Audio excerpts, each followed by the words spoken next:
कभी आपने बैठकर सोचा है कि सरकारी स्कूलों का जो हाल है वो बेहाल क्यों होता जा रहा है? क्यों वहां पर बच्चों की संख्या दिन प्रतिदिन कम होती जा रही है?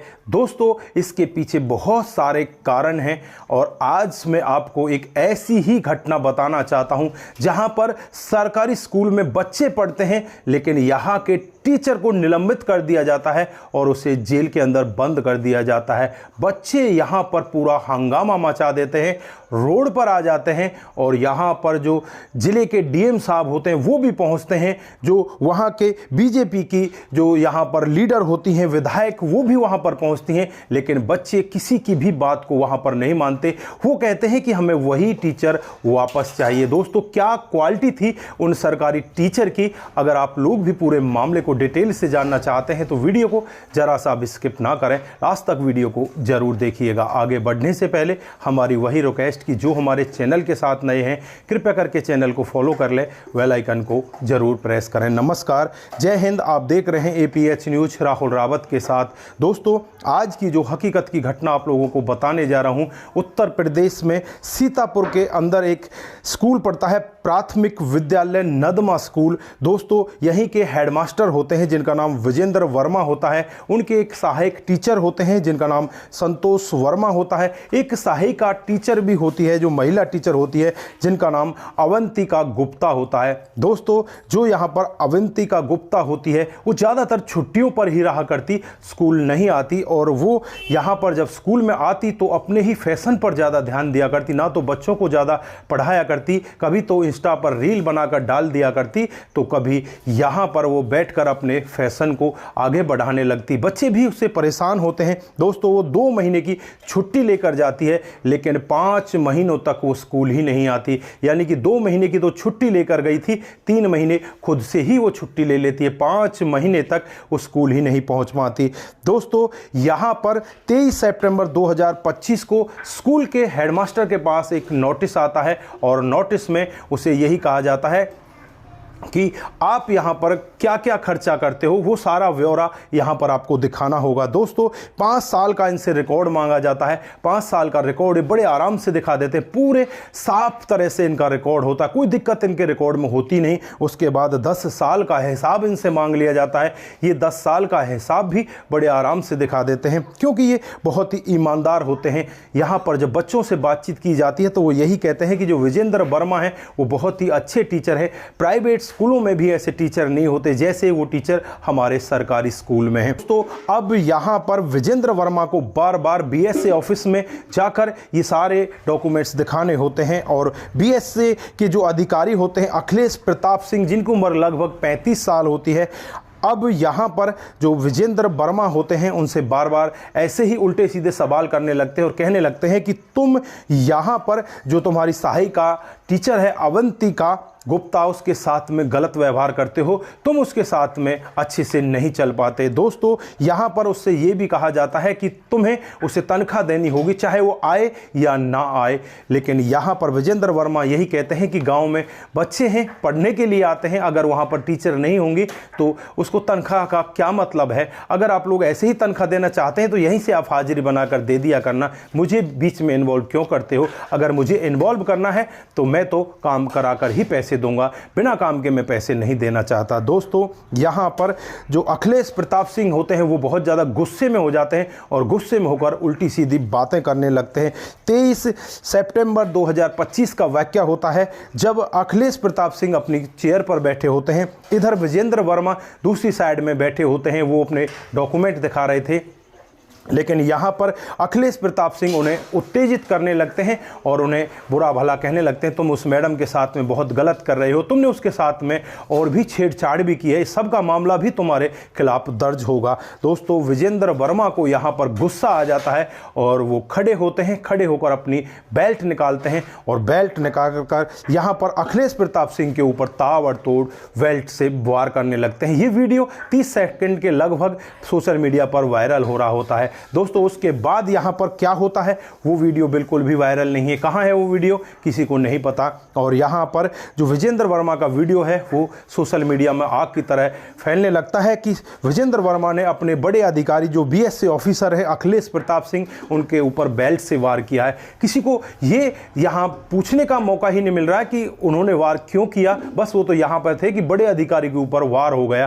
दोस्तों ये बात आग की तरह फैलने लगती है और पुलिस को यहाँ पर बुला लिया जाता है। विजेंद्र वर्मा को वहीं पर निलंबित कर दिया जाता है और साथ साथ ही उन्हें जेल के अंदर बंद कर दिया जाता है। अखिलेश प्रताप सिंह यहाँ पर कहते हैं कि इसने मेरे ऊपर हमला किया है। ये अखिलेश प्रताप सिंह लोगों से, मीडिया से भी यही कहते हैं कि जो इनकी सहायक अवंतिका गुप्ता है, जो टीचर है, उसके साथ भी ये बदसलूकी करते हैं और ये रहने लायक ही नहीं है, इसलिए मैंने इनको निलंबित कर दिया है और इनको जेल के अंदर होना चाहिए। दोस्तों फिलहाल पुलिस इनको पकड़ लेती है और जेल के अंदर ले जाती है, लेकिन जो इनका स्कूल होता है अगले 24 सितंबर को खुलता है, लेकिन स्कूल पर जो गांव के बच्चे होते हैं वो ताला जड़ देते हैं। अब यहाँ पर जो और भी जो स्कूल के आला अधिकारी होते हैं वो वहाँ पर पहुँचने लगते हैं, स्कूल पर ताला जड़ा हुआ है। वहीं की बीजेपी की विधायक होती है श्रीमती आशा मौर्य जी, वो भी वहाँ पर पहुँचती हैं और यहाँ पर इस तालों को तोड़वाती हैं और बच्चों से यही विनती करती हैं कि तुम इस स्कूल को चलने दो, तुम्हारी शिक्षा आगे बढ़ेगी। लेकिन बच्चों का यहाँ पर यही कहना होता है कि अगर आप लोगों को हमें शिक्षा देनी है, हमें आगे बढ़ाना है, तो हमारे जो हेडमास्टर हैं विजेंद्र वर्मा जी, उन्हें वापस लाना होगा, उन्हें सम्मान के सहित यहाँ पर बिठाना होगा। लेकिन यहाँ पर ऐसा होता नहीं। जो जिले के डीएम साहब होते हैं वो भी पहुँच जाते हैं और भी जो यहाँ पर बड़े बड़े अधिकारी होते हैं वो भी पहुँच जाते हैं, कुछ सोशल कार्यकर्ता भी यहाँ पर पहुँच जाते हैं, बच्चों के लिए कुछ खाने पीने का सामान भी ले जाते हैं और कुछ कई तरह की यहाँ पर बातचीतें चलने लगती हैं। मामला बहुत ज़्यादा तूल पकड़ जाता है। बच्चे यहाँ पर साफ मना कर देते हैं कि हमें ऐसा नहीं करना, क्योंकि हमारे जो टीचर हैं विजेंद्र वर्मा जी वो बहुत ही अच्छे हैं और उनके बगैर हमारा स्कूल चल ही नहीं सकता। दोस्तों यहाँ पर एक और संतोष वर्मा नाम के टीचर हुआ करते हैं जिन्हें कुछ दिन पहले ही सस्पेंड कर दिया गया था, क्योंकि उन्होंने सोशल मीडिया पर कुछ ऐसी कागजात वगैरह डाल दिए थे जिसकी वजह से उन्हें सस्पेंड कर दिया गया था। वो भी फिलहाल सस्पेंड बने हुए हैं। इधर जो मैडम होती है अवंतिका गुप्ता, उसे भी सस्पेंड किया हुआ है, वो भी अब यहाँ पर नहीं पहुँच रहे। पुराने टीचरों में से कोई भी नहीं है, नए नए टीचर यहाँ पर भर्ती कर दिए जाते हैं और वो बच्चों को यहाँ पर पढ़ाने का प्रयत्न कर रहे हैं, लेकिन बच्चे यहाँ पर साफ मना कर रहे हैं कि हमें इन लोगों से पढ़ना ही नहीं, हमें अगर पढ़ना है तो वापस हमारे विजेंद्र वर्मा जी को वापस लाया जाए, उनके साथ ही हम लोग पढ़ेंगे। तो दोस्तों ऐसा मामला अब यहाँ पर देखने को मिल रहा है। आगे यहाँ पर होने वाला क्या है ये तो भविष्य के गर्भ में छुपा हुआ है, लेकिन फिलहाल यहाँ पर ऐसी कंडीशन बनी हुई है कि जो यहाँ पर अधिकारी हैं अखिलेश प्रताप सिंह, बीएससी अधिकारी हैं, वो यहाँ पर इस तरह का इस हेडमास्टर के ऊपर आरोप जड़ देते हैं और उसे जेल के अंदर बंद करा देते हैं।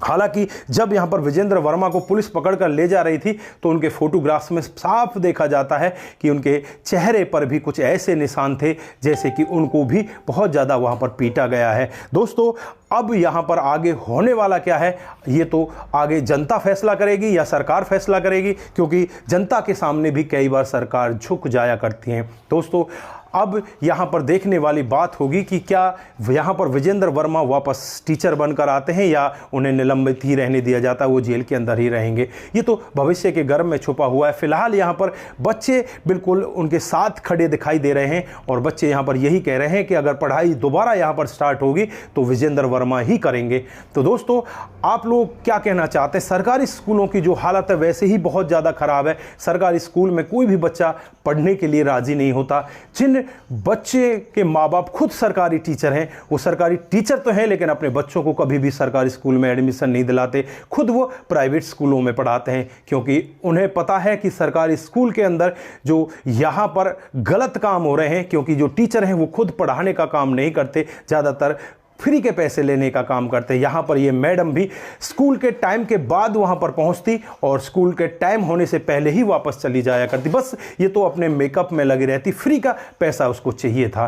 तो दोस्तों ऐसे ऐसे सरकारी स्कूल भी हैं। अगर सरकारी स्कूल को आगे बढ़ाना है तो यहाँ पर टीचरों को मेहनत करनी होगी बच्चों के साथ में, और बच्चों को भी मेहनत करनी होगी पढ़ाई के लिए। बाकी टीचर यहाँ पर ज़्यादातर लेट लतीफ़ होकर आते हैं और इनको देखने वाला कोई भी नहीं। ज़्यादातर सरकारी स्कूल में टीचर है ही नहीं। अगर वहाँ पर 10 टीचर की ज़रूरत है तो वहाँ पर 2 टीचर है, 2 में से भी एक एब्सेंट है। एक तो 12 बजे आ रहा है, दूसरा आ ही नहीं रहा। इस तरह का माहौल सरकारी स्कूलों का हो चुका है। तो दोस्तों, आप यहाँ पर क्या कहना चाहते हैं? कार्यक्रम को सुनाने का उद्देश्य सिर्फ आप लोगों को जागरूक करना है, कि आप लोगों को बताना है कि इस तरह का मामला भी हमारे समाज के अंदर हो रहा है। दोस्तों, जो भी कुछ आज हमने यहाँ पर आपको बताया, ये सब मीडिया रिपोर्ट के आधार पर ही है। आप यहाँ पर क्या कहना चाहते हैं? आपकी जो भी राय है एक बार कमेंट बॉक्स में ज़रूर दीजिएगा। दोस्तों, जिन साथियों ने हमारे पिछले वीडियोज़ पर कमेंट किए थे, उनका नाम हम यहाँ पर बारी बारी से लेने वाले हैं। कमेंट आता है कुमार किसी जी का, आता है जय श्री राम जय शंभू, जय श्री राम जय शंभू। शंकर स्वामी जी लिखते हैं आपकी कहानी बहुत ही अच्छी लगती है, आपका दिल की गहराई से बहुत बहुत धन्यवाद। सूरज डीईओ राम राम राहुल भाई, very good story. I am Suraj from Fiji, जय हिंद जय भारत। आपका बहुत बहुत धन्यवाद। शंकर स्वामी जी हमें लिखते हैं कि आपकी कहानी बहुत ही बेहतर होती हैं। आप सभी का दिल की गहराई से बहुत बहुत धन्यवाद। इसी तरह से आप सभी लोग हमारे साथ बने रहें, इसी तरह से आप लोग हमें साथ देते हैं। Harendra Pratap Singh, very nice video, जय हिंद जय भारत। दोस्तों, आप सभी का दिल की गहराई से बहुत बहुत धन्यवाद। इसी तरह से आप लोग हमारे साथ कमेंट करते रहें। नमस्कार, जय हिंद जय भारत।